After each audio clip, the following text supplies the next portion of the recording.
Kardawa ang atong sa ulog sa pista ni sa mga Birhen sa Lourdes. Kanang kinibusyon sa Birhen sa Lourdes nagsugod kini sa gamay nga lungsod sa France, sa Lourdes, France. Adin ang usa ka dalagita, 14-year-old Bernadette Soberos, nga diya nangahoy siya, nagpakita ang mga Birhen kaniya dito sa kanang gitakuron karon sa gruto o kanang basilika. Sa basilika kay kining mo compound complex sa Mount Lourdes kanang compound, it has 52 hectares. Nakuha ko siya luwag kilid sa suba nga tinaw. Unya diha kanang tubig na sa kanang cave diha sa likod sa mao nga basilika.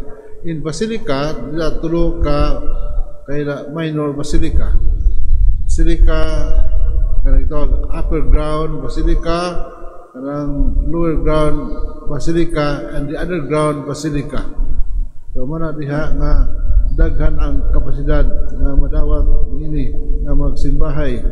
Yearly there are 5 million people, pilgrim people around the world nga diha po kanang muana sa mahal nga Birhen sa Lourdes, kanang one of the most visited shrines in the Catholic.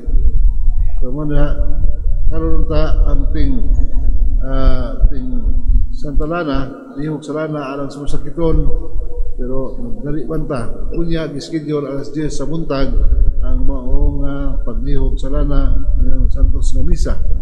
Pag-ayo sa tanang masakiton, ilang masakiton sa lawas, kundi masakiton sa kalag, kay kita masakiton man, we look healthy, apparently we look healthy, pero inside nas masakiton ta. Sakit sa buot, sa mga sanahan, sakit sa mga kanabang mga silag, pagdumot, kahubos, bitterness. So man ang sakit na kinahanglan ayon kita sa Ginoo aron ang atong pagsimba kanabang kumpleto ang simba nga kanang balaan kita na walay babag sa atong pagdawat sa grasya sa Dios. Kay sitag pangayo og grasya apan nagpabilin kita mga sala, usahay mga impediments kini sa pagdawat sa mga grasya.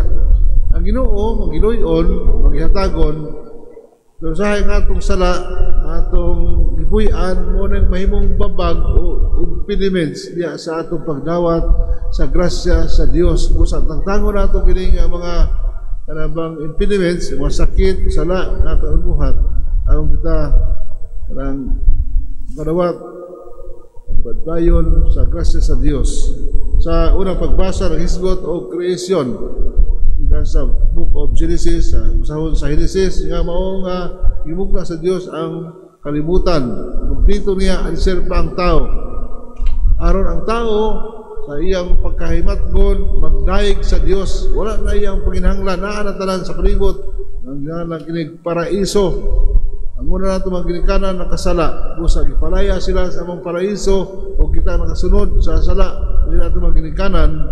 Unya aron sarado naman ang paraiso, aron ang tao may balik sa Ginoo, pasiguro nga siya adto balik sa Ginoo mo na dunay balaod.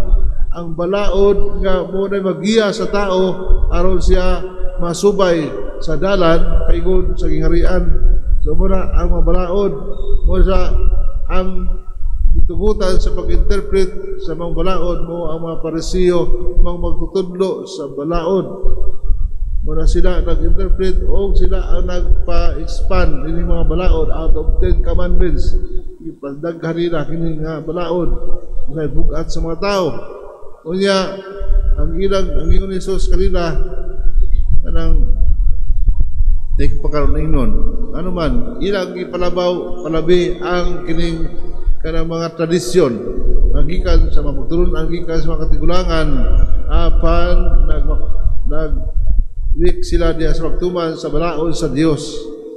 Mayroon kita atiman ang kini-external nga mga paglantaw sa balaod kaysa kanang kinayukan nga kahulugan sa balaod, ang justisya, kalinaw, ang pagkamaluyon na unta sa balaod.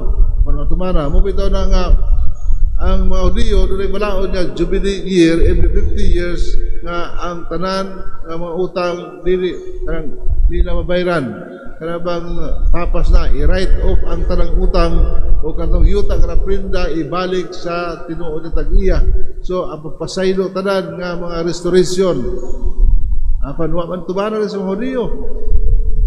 Ang ito man nila kanang mga external kanang mga ritual paghugas sa mga kamot di po mga it's not for hygienic purposes nga aron free ka from bacteria o virus kundi ila gina sila nga religious right nila nga aron makita sila nga sukwahi sa uban na sila ang balaan o sa manner sa ilang paghugas sa kamot before sila mukaon na ay pamaagi kung dili ka makasuban niya ng mga pamaagi dili ka maluwas.